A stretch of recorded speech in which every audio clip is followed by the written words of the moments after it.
Hello and welcome to the official SDFC podcast. I'm Kaila Burns-Hefner here with Sal Zizzo.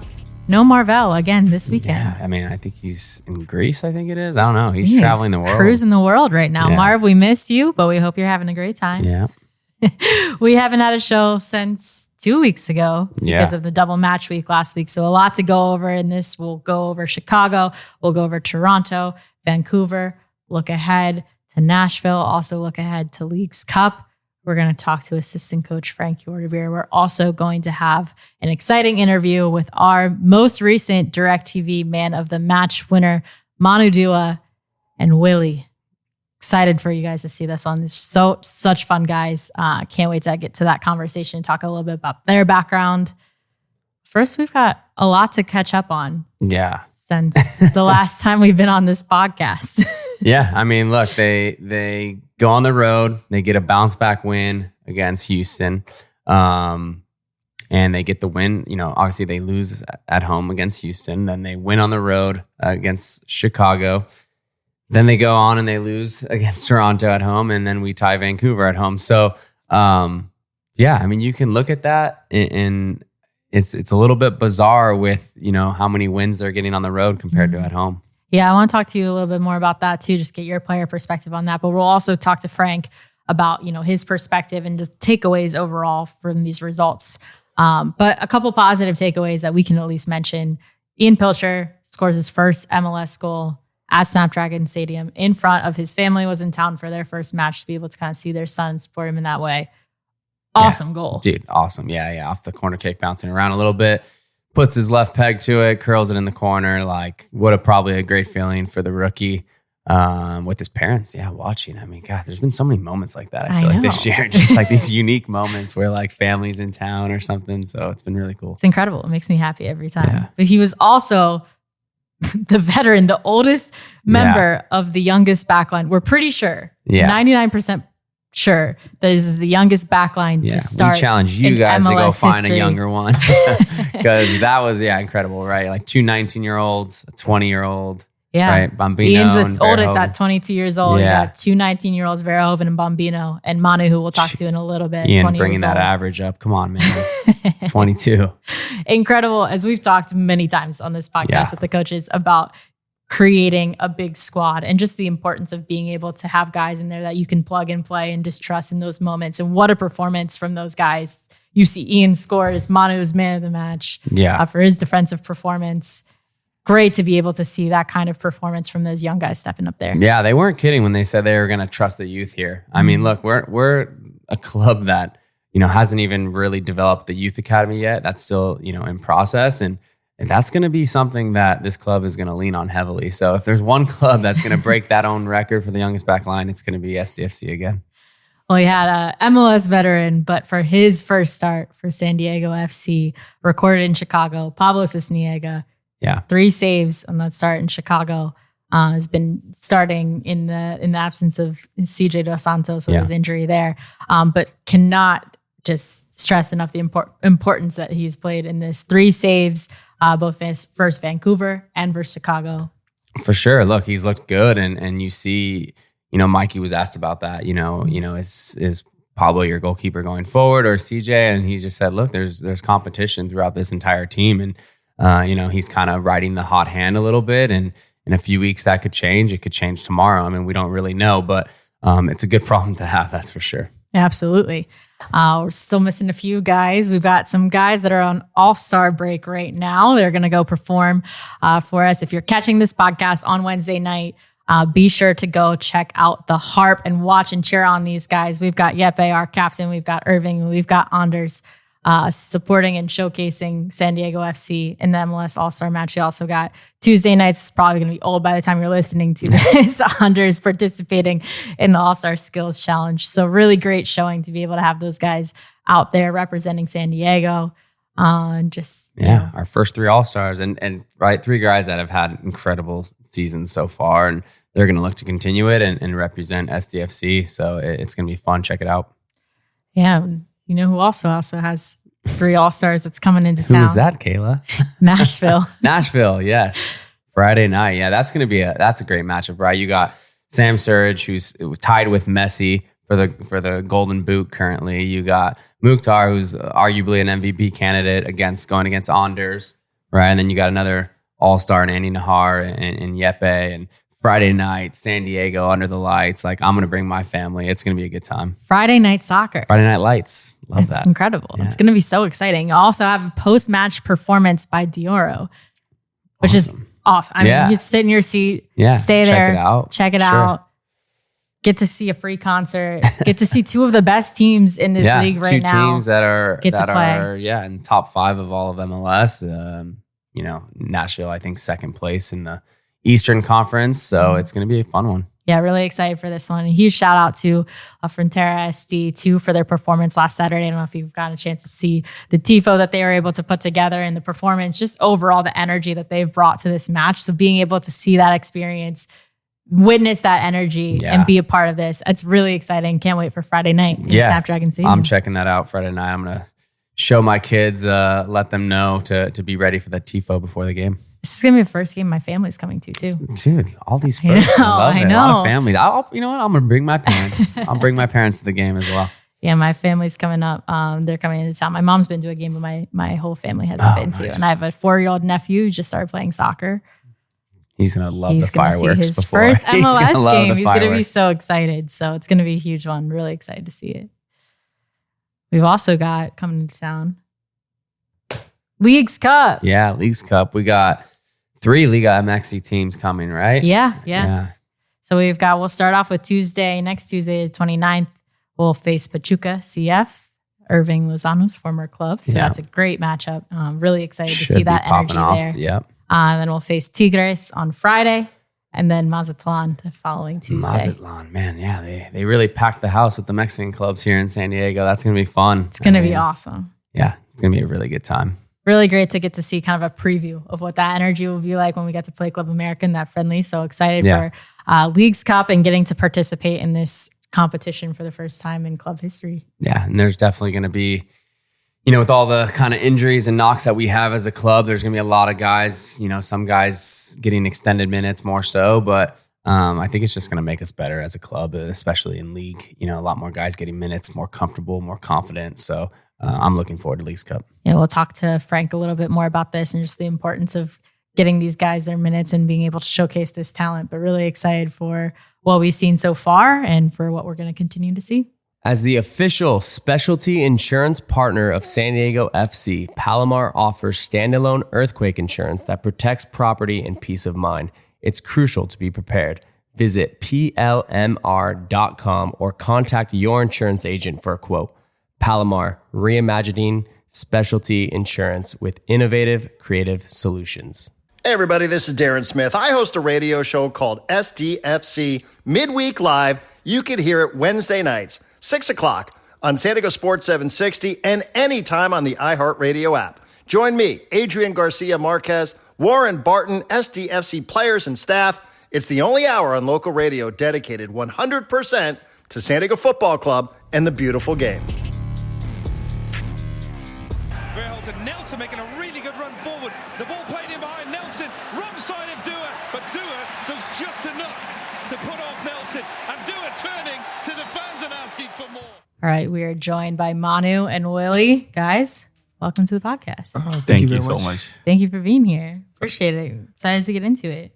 First thing that we always have people do when we have them on the podcast is just go over kind of their soccer journey and say how it all started. So Manu, let's start with you. Manu Duah from Ghana. Started from Ghana from an academy called New Life. Yeah, I was there. I started when I was a kid, and I was there for a while, like 3 years.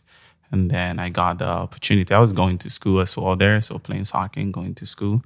I got the opportunity to come to the U.S. to continue my education. So I came to Dunn School, which is in Santa Barbara. And from there, I moved to UCSB and then got drafted, and here I am. Your first draft pick in San Diego FC history. Yeah. How does that feel? It was fantastic. I'm super happy that day. Willy? I joined Right to Dream when I was like 11, 12 years old. Played there for about 7-8 years. Signed for Nashville when I was 18. Played in Nashville for 2 years. Went to Lyngby for 2 years. And then here I am in San Diego. What was it like getting the call to come to San Diego and rejoin Right to Dream? I mean, it felt good, coming back home. I knew like a lot of people, and I'm familiar with the program, with the organization, so it was like a pretty easy decision. Yeah. That's awesome. Yeah, do you guys look up to Ima Boateng as like a father figure or what? Since you for sure. We have had him on the show, and he talked about kind of coming up through Right to Dream and just having so many relationships with people just across the league, of just being able to see everyone kind of, go on their own journey. What's that like, being able to reconnect with some people that maybe you've known from your early soccer days and coming over here? I mean, it's been good. It's been pretty good actually. Especially like Ima. Like I didn't play with Ima in the academy. It was like a very older generation, but you just remind him. But yeah, coming here and getting to meet him, getting to know him, know about him, and he shares like a lot of the experience they had in their generation, and comparing to ours is like so much different. And yeah, so it's good to meet people like him, and then get to know like his experience, and then you get to learn from it. Yeah. Was your academy in Ghana like? Oh yeah, you guys matched up, rival? Oh yeah, it's not a rival because it's too easy. We beat them like 6-7-0. He's lying. They don't. The only time that they won against us was when we played at their place, because their coaches were the refs, and they were like on their side. They want them to win. That was the only time. What was the score? 3-0. Okay, so exactly, so much better than them. Nah. Okay. All right. You guys are 2 years apart, right? Is that right? I turned 20 this year. Something. So you guys have known maybe each other for a long time? Or? No. Like we have mutual friends. Yes. Yeah. But you never were in the same same age range for growing up. Similar area in Ghana you guys grew up, or? No. I grew up in Accra. Okay. I grew up in Kumasi, but then I moved to Accra to stay there. That's why he doesn't know how to swim. Because they have no. He talks like he can swim. He cannot swim as well. I can swim. You guys should learn. San Diego. Don't believe that. Don't believe that. We can go to the pool and I'll show you a couple of things. Why is he saying the pool? We can go in the ocean and see if he's gonna come back. I will come back. Just get off a little bit of the sharks, You guys both used to live here on the grounds. Yeah. Maybe share with us some of your favorite memories from getting to spend time together here in the early days. I'm guessing you guys didn't go to the pool here. No, we never went in the pool. It was just the favorite. It was because we are always together, and we were doing everything together, getting food together, going to practice the same time after practice. We just do everything together. So that was like pretty much the fun for us. But aside that, it was just a little bit different. I guess we were just trying to help each other. Like I was new, he was new, so we were just like being there for each other, helping each other in every way we could, So yeah, so that was it. And we watched like movies together sometimes, and that was pretty fun. What was the best movie? He made me watch this fictional movie. You loved it. Yeah, I mean, I did love it, but in the beginning I was like, "What are you doing, bro?" Yeah. Well, and Willy, when you came here, you had to do your media day a little bit later than we had. So we had Manu came in and hyped you up. We'll show this on the visual version of the podcast. But do you guys remember this moment? West side. We need it.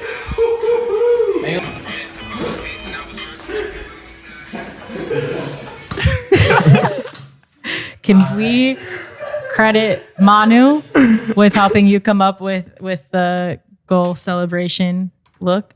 Or is that from you can just say yes. Don't think about it. Yeah. He was helping me out. Yeah. Yes. Yeah. Even though, he's bad himself with goal celebrations, but yeah. Yeah, I am bad. I mean, mine, I was like out of like a lot of moves, but then with him, I was like outside. So I was just giving him what I wanted to do at that time, but I forgot. So I was like, oh, it's better you just show him and he can do it, So it was nice. How much does it help you guys just kind of having each other for you getting thrown into the mix with this team coming in a little bit later than some of the other players and being able to, just get to know everybody? It's been quite easy because we have such a good group, and they're very inclusive. They trying to help you as much as possible. Make sure you understand and get well with every person. And yeah, he's been one of the guys who's like really helped me. And of course Iman. How's so far the transition going? Because you were always kind of like a number 6 defensive mid, and lately you've been playing center back. You just feel more comfortable there, or you just been having good performances, or what's that been like? I'm getting comfortable there. Okay. I mean, from the coaches helping out a lot is encouraging me to be like more comfortable there. So it's been going good. Not the best yet, but probably it will.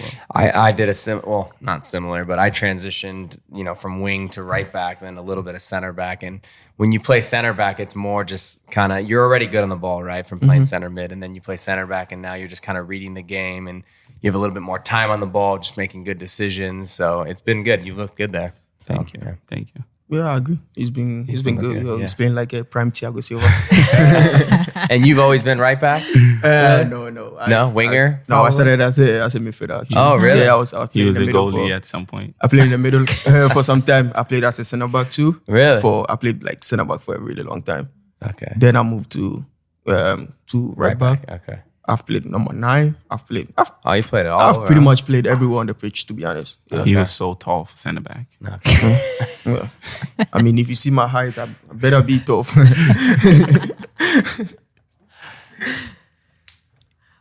You guys also have kind of supported each other through a lot of moments. You recently, made your debut in Vancouver, your MLS debut, and then your first start immediately after that. Yeah. But then also after Club America in that friendly, you got to play that full game. And we've got you in the post-game press conference, hyping him up, asking the questions. What's that like to be able to kind of celebrate those moments with each other?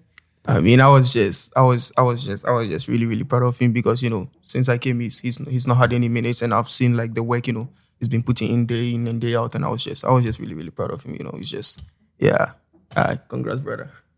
Thank you, brother. It's just the same. I haven't had enough minutes, and whenever he plays too, I'm happy for him. I see him play, and after I would just go on the field, hug him, and be like, "Hey, that was a great game," and we'd be talking about it, making jokes, about it. So it's just that we are always there for each other, always, no matter what, we are just there for each other. How's it been like for you being able to kind of step into this role and be able to play some more minutes? It's been really good for me. It kind of helped my mindset as well.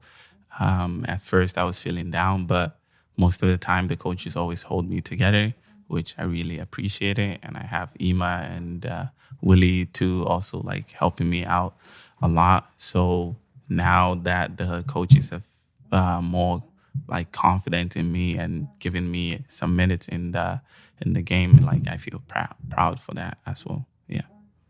Shiv, are you proud of him? Oh yeah, 100%. I'm like a proud dad. Yeah. That's awesome. What about tell us a little bit about kind of your experience from Saturday, getting DirecTV Man of the Match, wearing the mask and celebrating with the supporters, then coming in celebrating with Willy in the locker room afterwards. What's that been like? Yeah, it's been good. During the game, I didn't know I was playing that good. I was just doing my best to help the team. I was like, oh yeah, you have to step up for the team, do everything you can for the team to have a win. But unfortunately, we had a tie, which wasn't bad. They were a good team as well. And after, I didn't even know. So it was CJ and Alex who pointed. And they were like, hey, you had Man of the Match. I was like, oh my God, no way. No way this is happening, And then he sees me and it's like, oh, every single time the way we go, dancing, hey, let's go, So it was pretty chill. I was happy, to be honest, after that game. Yeah. Mm-hmm. Yeah, I didn't I was up there in the family session watching the game. So around 89th minute, I went down so that I could come say, hello to the boys and tell them how well they did and stuff like that. So I was coming to the pitch, and then I got to the dressing room like, Manu got man of the match, and I started like sprinting. I'm not supposed to be doing that, but I was like, running just to wait for him, and then I stood there for like 20 minutes because he was like out there signing all the autographs. You're signing all the autographs in the supporter section. Manu's getting all the love. I was there for a long time. But it was a really good moment. Yeah. That's awesome. Yeah, it's great to see, being able to kind of like see the supporter section get behind you too and be able to celebrate with them. Yeah, it's fun. Like when I went there, like I felt like most of the people there didn't even know me, So then it's time that they got to know me and they were like, oh, Manu, hey, can you sign this for me? I was like, oh, and now I have that feeling that Chucky always gets, every single time after a game. You be like, oh, sign. I was like, oh, that's a really, really nice feeling. But then the fans are like really supportive, They love the team. We love them as well, It's one big family every single time. So that's always good. We always grateful for the fans, They're like the 12th man on the pitch for us. So, they push us, they help us a lot. Yeah, they should keep doing what they're doing.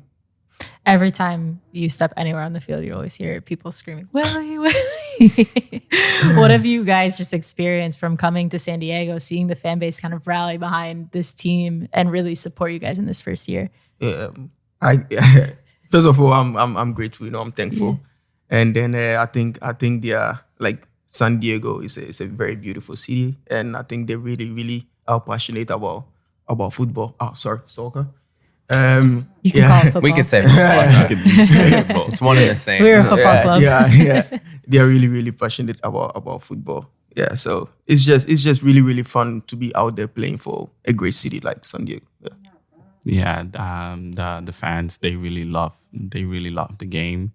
And I remember them coming here and telling us like, hey, no matter what, we are behind you guys, We are always going to scream as loud as we can, So seeing them like screaming that much, like kind of like motivates you a lot to just give everything on the field for them, Because you can tell they are also giving everything out there for us, like making so much noise to cheer us up and just go, So it's always really nice to see them there making noise for the team.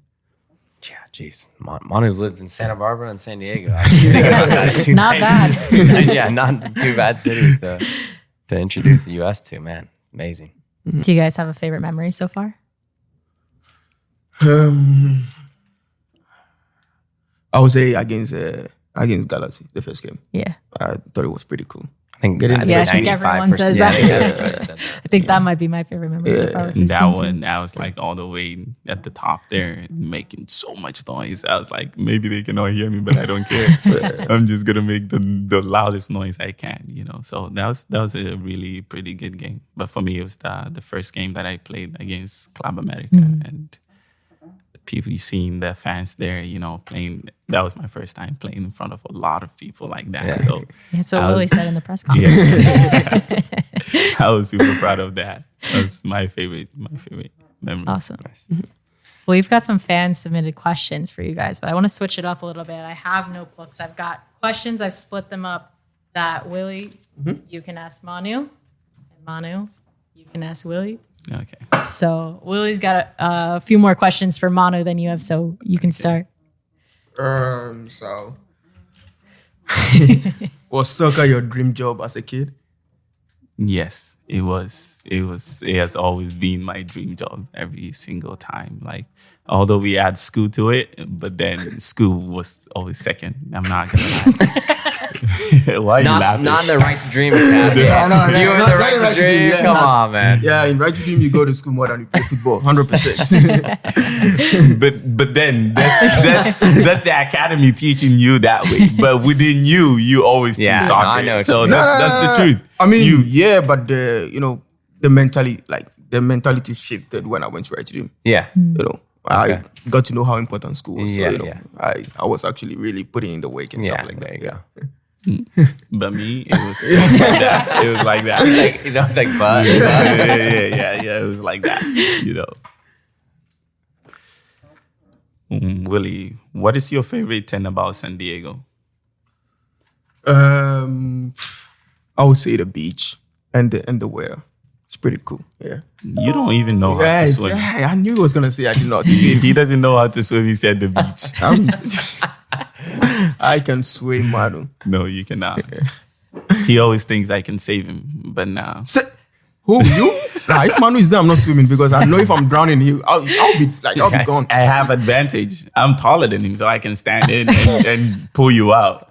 They told me this guy, they went to like a family vacation with his host family, and then he was in like 3 feet pool, and he was like screaming and like struggling. That wasn't how I did this a long time He ago. thought he was going to drown, and he's saying I'm tall. What are you talking about, bro?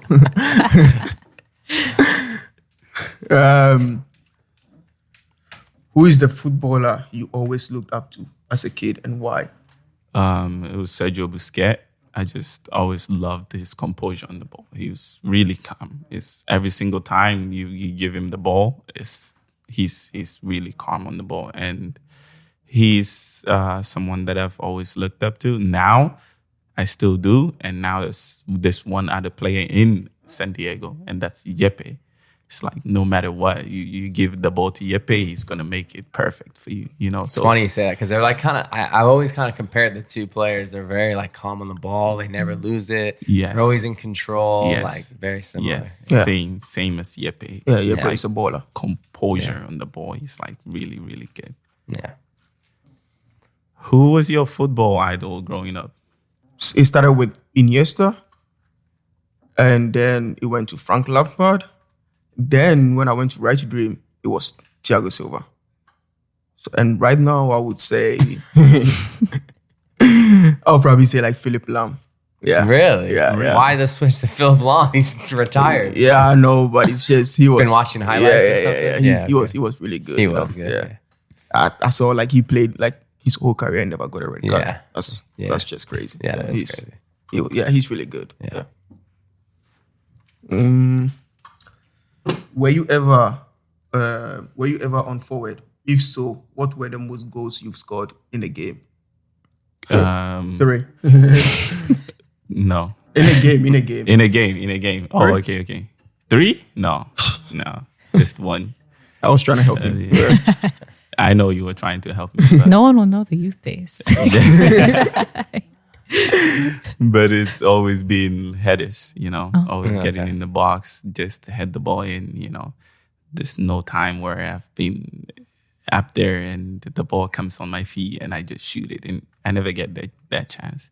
It's always a corner or like we get a free kick or something like that. And then I'll just head the ball in. So the most is just 1. What's your favorite spot to eat in San Diego? To eat? Yeah. Tandoori vibes. Yeah. Tandoori vibes. That's true. That's so true. Yeah. Where is that? It's an Indian spot like 10 minutes away from La Mesa. Okay. Yeah, it's really good. It's the best. It's my favorite spot. Yeah, we've been there. We've been there. It's just like now they know us. We show up, they already know what we are gonna get. Same order every time. Yeah, same order every time. Yeah, the mango smoothie. Yeah. Yes, that's good. It's good. It's really nice. What do you think of the atmosphere at Snapdragon Stadium? Oh, it's fantastic. I'm not gonna lie. The best, you know. We've traveled to other places, played other teams, but you see the atmosphere is just down, you know. It's not the same as San Diego. San Diego is always, you know, before the game even start, you can just feel it, you know.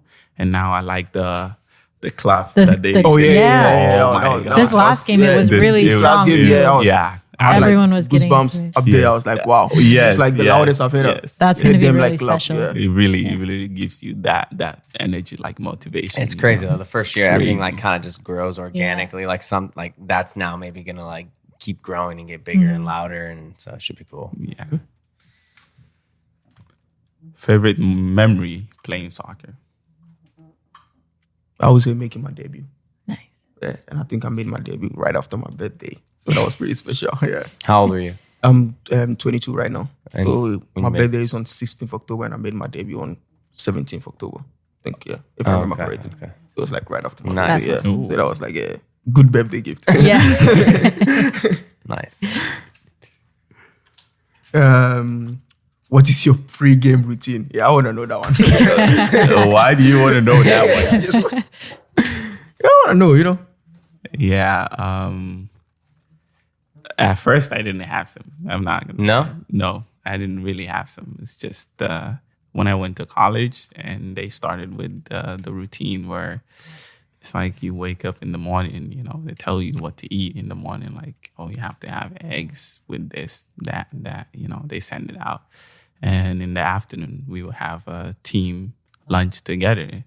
And then we would have a team pre-game food as well together. So that was like where it started, you know. It was making new. sure you eat at the right time. Yeah, and stuff like that. yeah. It was new to me, and then I came here, and I was like, oh, this is much better than college, you know. Like college, the food was all right. It's not the best. All right. Yeah, it's all right. Not the best, you know. But here, you know, they put you on like really good food. You know? They know what to eat, what not to eat. But college was just like fill your stomach, you know, and go play. That's that. You take a nap at all before games? No. Walk? No. I'm always indoor, just thinking Hanging about out. the game. Yeah, thinking about the game. Either playing games with my friends, you know, just to calm me down before the game, or just on my phone, just watching videos. Nice. Oh, no prayers? Before the game. Yeah, before the game starts. Yeah, I say a quick recite the Psalm 23. You know it? Yeah, of course I know it. I bet you don't.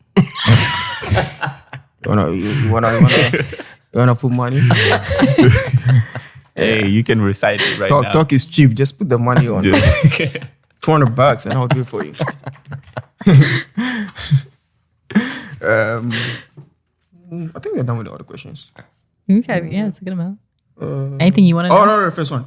Favorite sport besides soccer? Oh. Favorite sports besides soccer? Skating. No. I'll say volleyball. Volleyball. I played volleyball in high school. It was fun. I was playing because it was just fun for me, you know. But I see people taking it so serious, you know. And you were by the net? Yeah. Hitting the slams? Yeah, hitting the slams, you know. But then at some point, I got so much into the volleyball that I started to get pissed when they don't set me up, you know. I'm like, look at me. Recruited to all these colleges. I'm the tallest on the team. Like, set me up so I can hit it. But then they still don't set me up. You know, I would just report them to the coach. Like, hey, they tell them to set me up. Maybe you get any blocks? I do. I get a lot of blocks. You know, maybe it's just because he was bad. They just didn't want to tell him. So you know. I was the best, bro. I'm sure you were. I'm sure. Everyone knows that I was the best. You were the best, and they were not setting you up. Isn't that crazy? Because the setter had friends who played in the volleyball team, actual team. Like, oh, so you were not even on the team? No, not the school team. Oh, no. Team. Oh, the school. Oh, like club. They right? play club. They play club. Like club soccer and high school exactly. Soccer. So they are on the same team. So then they know each other, you know. It's just like me and you joining. Politics. The volleyball game, the politics are... Different team, you know. Okay. Whenever I get the ball, I will pass it to you. You will pass it to me too. So it's the same. 100%. Oh, you were just bad. You can say that too. It's You fine. can just say the next question.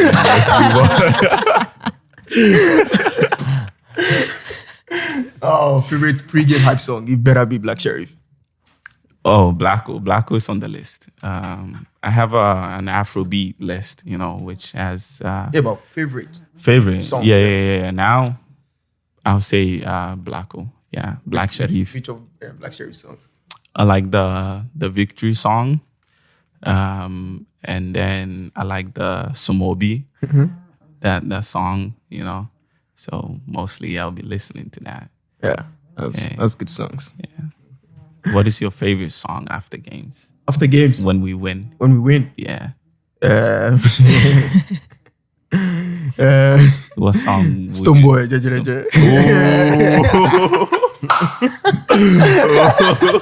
Hey, that one is fire. That one is fire. That song is good. We need to create a playlist. Yes, Send it out. Or you can play the Gas Mill at 3 points. Yeah. Ooh, Yeah, that one is good too. That Yeah. one is good too. Yes.